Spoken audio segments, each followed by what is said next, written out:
അസ്സലാമു അലൈക്കും. Once again welcome back to my YouTube channel. അപ്പോൾ ഞാനിന്ന് ബ്രെഡ് കൊണ്ട് ഒരു സൂപ്പർ സ്നാക്ക് ഉണ്ടാക്കി ചായയുടെ കൂടെ കഴിച്ചുകൊണ്ടിരിക്കുവാണ്.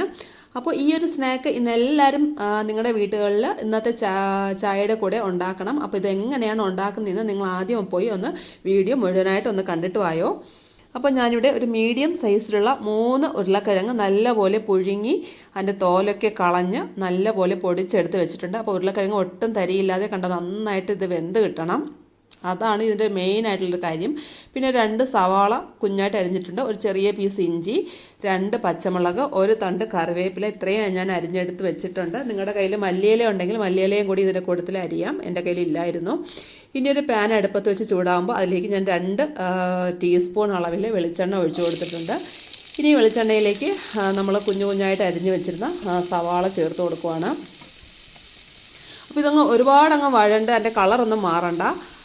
നമ്മളിത് കഴിക്കുമ്പോൾ ഈ ബ്രെഡ് കഴിക്കുമ്പോൾ നമുക്ക് ഈ സവാളയുടെ ഒരു ക്രിസ്പിനെസ്സൊക്കെ നമുക്ക് ഫീൽ ചെയ്യണം. അപ്പോൾ ഈ സവാളയുടെ കൂട്ടത്തിൽ തന്നെ നമ്മൾ കൊത്തി അരിഞ്ഞ് വെച്ചിരുന്ന ഇഞ്ചി, പച്ചമുളക്, കറിവേപ്പില ഇത്രയും ചേർത്ത് കൊടുത്തു. അപ്പോൾ ഞാൻ ഇതിനകത്തോട്ട് ഉപ്പ് ചേർത്ത് കൊടുത്തിട്ടില്ല, കാരണം ഞാൻ ഇതിനകത്ത് മാഗിയുടെ ക്യൂബ്സ് ചേർക്കുന്നുണ്ട്.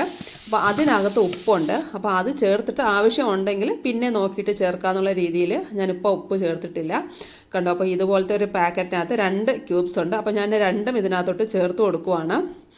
ഇത് നന്നായിട്ട് വഴറ്റിയെടുക്കുക. ഇതിലേക്ക് ഒരു 1/4 ടീസ്പൂൺ മഞ്ഞൾപ്പൊടി, ഒരു 1/4 ടീസ്പൂൺ ഗരം മസാലപ്പൊടി, ഞാൻ വേറെ ഒരു പൊടിയും ഇതിനകത്തോട്ട് ചേർക്കുന്നില്ല.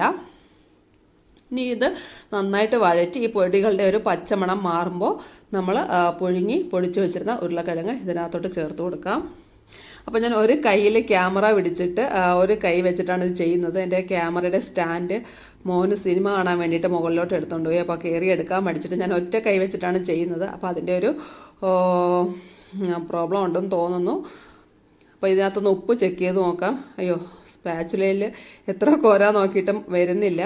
അപ്പോൾ ഓക്കെ, ഉപ്പ് നല്ലപോലെ ഉണ്ട്. നമ്മളപ്പോൾ വേറെ എക്സ്ട്രാ ഉപ്പ് ചേർക്കേണ്ട കാര്യമില്ല. അപ്പോൾ ഒരു സ്പൂൺ വെച്ചിട്ട് ഒരു സ്മാഷർ വെച്ചിട്ട് ഇതുപോലെ ഉരുളക്കിഴങ്ങൊക്കെ നന്നായിട്ട് ഒന്നുകൂടി ഒന്ന് ഉടച്ചു കൊടുക്കാം. അപ്പോൾ നമ്മുടെ ബ്രെഡിനകത്ത് വെക്കാനുള്ള ഫില്ലിങ്സ് ഇവിടെ റെഡി ആയിട്ടുണ്ട്. അപ്പം ഞാൻ ഒരു പാക്കറ്റ് ബ്രെഡ് ഇരിക്കുന്ന കണ്ടിട്ടാണ് ഇത് ഉണ്ടാക്കാനായിട്ട് ഇറങ്ങിയത്. അപ്പോൾ മസാലയൊക്കെ തയ്യാറാക്കിയിട്ട് നോക്കിയപ്പോൾ ഒരു 8 സ്ലൈസ് ബ്രെഡേ ആകെ എൻ്റെ കയ്യിലുള്ളൂ. അതിൽ നിന്ന് ഞാൻ ഒരു 6 സ്ലൈസ് ബ്രെഡാണ് ഇതിനകത്തോട്ട് എടുത്തേക്കുന്നത്. ഇതിൻ്റെ 4 സൈഡും ഒന്ന് കട്ട് ചെയ്ത് മാറ്റാം. അപ്പോൾ കണ്ടോ, ഞാൻ എല്ലാ അരികും കട്ട് ചെയ്ത് മാറ്റിയിട്ടുണ്ട്. ഇനി ആ കട്ട് ചെയ്ത പീസും എക്സ്ട്രാ 2 പീസ് ബ്രെഡും കൂടി ഞാൻ നന്നായിട്ട് പൊടിച്ച് ബ്രെഡ് ക്രംസ് ആക്കി എടുത്ത് വെച്ചിട്ടുണ്ട്. ഇനി നമ്മുടെ തയ്യാറാക്കി വെച്ചിരുന്ന മസാല ഈ ഓരോ ബ്രെഡ് സ്ലൈസിൻ്റെ ഉള്ളിൽ നമ്മൾ ജാമും ബട്ടറൊക്കെ പുരട്ടി കൊടുക്കും പോലെ നല്ല കട്ടിക്ക് തന്നെ ഒന്ന് ഫില്ല് ചെയ്ത് കൊടുക്കുക. അങ്ങനെ നമ്മൾ ഫില്ല് ചെയ്യുമ്പോൾ നല്ല രീതിക്ക് അതങ്ങ് ഇതാവാൻ വേണ്ടിയിട്ടാണ് നമ്മൾ ഉരുളക്കിഴങ്ങ് ഒട്ടും തരിയില്ലാതെ പൊടിച്ചെടുക്കണമെന്ന് പറയുന്നത്. ഇപ്പോൾ എൻ്റെ കയ്യിൽ ഞാൻ പറഞ്ഞല്ലോ, ഒരു പാക്കറ്റ് ബ്രെഡ് കണ്ടിട്ടാണ് ഞാൻ ഇതിന് ഇറങ്ങിയത്. അപ്പോൾ നല്ലോണം ഇതിനകത്ത് വെക്കാനായിട്ട് ഫില്ലിങ് എൻ്റെ കയ്യിലുണ്ട്. അപ്പോൾ നിങ്ങൾ എടുക്കുന്ന ബ്രെഡ് അനുസരിച്ചിട്ട് വേണം നിങ്ങൾ ഫില്ലിങ് ഉണ്ടാക്കാനായിട്ട്. അതിനനുസരിച്ചുള്ള ഉരുളക്കിഴങ്ങും സവാളയൊക്കെ നിങ്ങൾ എടുത്തോളൂ. അപ്പോൾ ഞാനിപ്പോൾ ആകെ 6 സ്ലൈസ് ബ്രെഡിനകത്താണ് ഉണ്ടാക്കുന്നത്. ഇനി ഇതിൻ്റെ മുകളിൽ മറ്റൊരു ബ്രെഡ് വെച്ചിട്ട് ഇതുപോലെ കവർ ചെയ്ത് കൊടുക്കാം. എന്നിട്ട് നന്നായിട്ടൊന്ന് പ്രസ് ചെയ്ത് കൊടുക്കാം. അതിൻ്റെ സൈഡൊക്കെ നല്ല നീറ്റായിട്ട്. അപ്പോൾ ഞാനിപ്പം ഇങ്ങനെ കാണിക്കുന്നത് ഞാൻ പറഞ്ഞല്ലോ, എൻ്റെ ഒരു കയ്യിൽ ഫോൺ വെച്ചിട്ട് ഇങ്ങനെ ഷൂട്ട് ചെയ്യുന്നതുകൊണ്ട് അതിൻ്റെ ഒരു പോരായ്മയുണ്ട്. സൈഡൊക്കെ ഒന്ന് നന്നായിട്ട് പ്രസ് ചെയ്ത് പുറത്ത് ഈ ഫില്ലിങ് പുറത്ത് വരാത്ത രീതിയിൽ നന്നായിട്ടൊന്ന് പ്രസ് ചെയ്തെടുക്കുക. അപ്പോൾ എടുത്തു വെച്ചിരിക്കുന്ന എല്ലാ ബ്രെഡും ഇതുപോലെ ഫില്ല് ചെയ്ത് കൊടുക്കാം. അപ്പോൾ ഞാൻ കണ്ടോ, എൻ്റെ കയ്യിൽ കൂടി 6 പീസേ ഉണ്ടായിരുന്നുള്ളൂ. അപ്പോൾ 3 സെറ്റായിട്ട് ഞാനിവിടെ ഫില്ല് ചെയ്ത് വെച്ചിട്ടുണ്ട്. ഇനി നമുക്കിത് 2ആയിട്ട് കട്ട് ചെയ്തെടുക്കാം. ഒന്നിൽ നിങ്ങൾക്ക് കോണോട് കോണ് കട്ട് ചെയ്യാം, അല്ലാന്നുണ്ടെങ്കിൽ നേരെ നടുകിന് കട്ട് ചെയ്യാം. ഞാനിപ്പോൾ നേരെ നടുകിനാണ് കട്ട് ചെയ്തെടുക്കുന്നത്. അപ്പോൾ ഞാനിപ്പോൾ എല്ലാ ബ്രെഡും ഇതുപോലെ കട്ട് ചെയ്ത് വെച്ചിട്ടുണ്ട്. ഇനി നമുക്ക് ഇതൊന്ന് മുക്കിയെടുക്കാൻ വേണ്ടിയിട്ട് ഒരു 2 ടേബിൾ സ്പൂൺ മൈദാമാവ്, ഒരു നുള്ള ഉപ്പ്, ആവശ്യത്തിനുള്ള വെള്ളം ഇത്രയും ചേർത്തിട്ട് ഒരു ദോശമാവിൻ്റെയൊക്കെ ഒരു അയവിൽ നന്നായിട്ട് കലക്കിയെടുക്കാം. അപ്പോൾ മുട്ട യൂസ് ചെയ്യണമെന്നുണ്ടെങ്കിൽ മുട്ടയും യൂസ് ചെയ്യാം. ഞാനിപ്പോൾ ഇത് പ്യുവർ വെജിറ്റേറിയനായിട്ട് ചെയ്യുന്നത് കൊണ്ടാണ് ഇതിനകത്തോട്ട് മുട്ട യൂസ് ചെയ്യാത്തത്. അപ്പോൾ മൈദാമാവ് നല്ലപോലെ കലക്കി എടുത്തിട്ടുണ്ട്. അപ്പോൾ നമ്മൾ ഈ മുറിച്ച് വെച്ചിരുന്ന ഓരോ ബ്രെഡിൻ്റെ പീസായിട്ട് ഈ മൈദാമാവിൻ്റെ കൂട്ടിൽ നല്ല എല്ലാ സൈഡും നല്ലപോലെ മുങ്ങുന്ന വിധത്തിൽ ഡിപ്പ് ചെയ്തതിന് ശേഷം നമ്മൾ പൊടിച്ച് വെച്ചിരുന്ന ബ്രെഡ് ക്രംസിലോട്ട് മുക്കിയെടുക്കുക. മുക്കിയെടുക്കാന്നല്ല, സോറി, റോൾ ചെയ്തെടുക്കുക. അപ്പോൾ നമ്മുടെ മൈദാമാവിൽ മുക്കിയ കൈ കൊണ്ട് നമ്മൾ ബ്രെഡ് ക്രംസിലോട്ട് റോൾ ചെയ്യുകയാണെന്നുണ്ടെങ്കിൽ ഒരുപാട് പൊടി വേസ്റ്റായി പോകാനായിട്ട് ചാൻസ് ഉണ്ട്.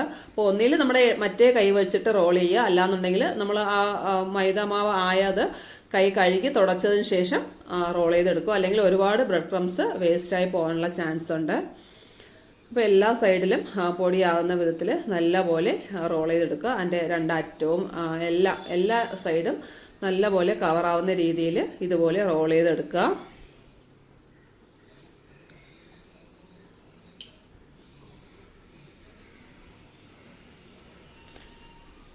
അപ്പോൾ ഞാൻ എല്ലാ പീസും ഇതുപോലെ റോൾ ചെയ്ത് എടുത്ത് വെച്ചിട്ടുണ്ട്. അപ്പോൾ ഞാനൊരു പാനിൽ എണ്ണ ചൂടാക്കാനായിട്ട് വെച്ചിട്ടുണ്ടായിരുന്നു. ഇത് ഡീപ്പ് ഫ്രൈ അല്ല, നമ്മൾ ഷാലോ ഫ്രൈ ആണ് ചെയ്തെടുക്കുന്നത്. അപ്പോൾ അതനുസരിച്ചിട്ടുള്ള എണ്ണ ഒഴിച്ചു കൊടുത്താൽ മതിയാകും. ഒരുപാട് അങ്ങ് മുങ്ങിക്കിടന്ന് പൊരിയണ്ട. എന്നിട്ട് നമ്മൾ ബ്രെഡ് ക്രംസിൽ മുക്കി വെച്ചിരുന്ന ഓരോ പീസായിട്ട് ഈ ചൂടായി കിടക്കുന്ന എണ്ണയ്ക്കകത്തോട്ട് ഇട്ട് എല്ലാ ഭാഗവും നല്ല ക്രിസ്പി ആവുന്നത് വരെ ഫ്രൈ ചെയ്തെടുക്കുക. അപ്പോൾ ഒരു കാര്യം പ്രത്യേകം നോട്ട് ചെയ്യുക, ഈ ബ്രെഡിൽ പെട്ടെന്ന് എണ്ണ അബ്സോർബ് ചെയ്യാനുള്ള ചാൻസ് ഉണ്ട്.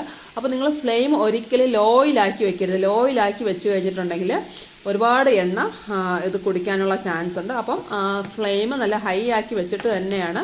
അപ്പം ബ്രെഡ് ആയതുകൊണ്ട് ഇത് പെട്ടെന്ന് കരിഞ്ഞു പോകും. അപ്പോൾ അതനുസരിച്ചിട്ട് നമ്മൾ അത് ഇട്ടിട്ട് നിങ്ങൾ വേറെ ജോലിക്കൊന്നും പോകരുത്. അതിൻ്റെ കൂടെ നിന്ന് എല്ലാ സൈഡും തിരിച്ച് മറച്ചു വിട്ട് പെട്ടെന്ന് ഇതങ്ങ് ഫ്രൈ ആക്കി എടുക്കുക. ഫ്ലെയിം ലോ ആക്കി കഴിഞ്ഞിട്ടുണ്ടെങ്കിൽ ഒരുപാട് എണ്ണ ഇത് കുടിക്കാനുള്ള ചാൻസ് ഉണ്ട്. അപ്പോൾ ഇതൊരു ടിപ്പായിട്ട് തന്നെ നിങ്ങൾ കണക്കാക്കിക്കോ.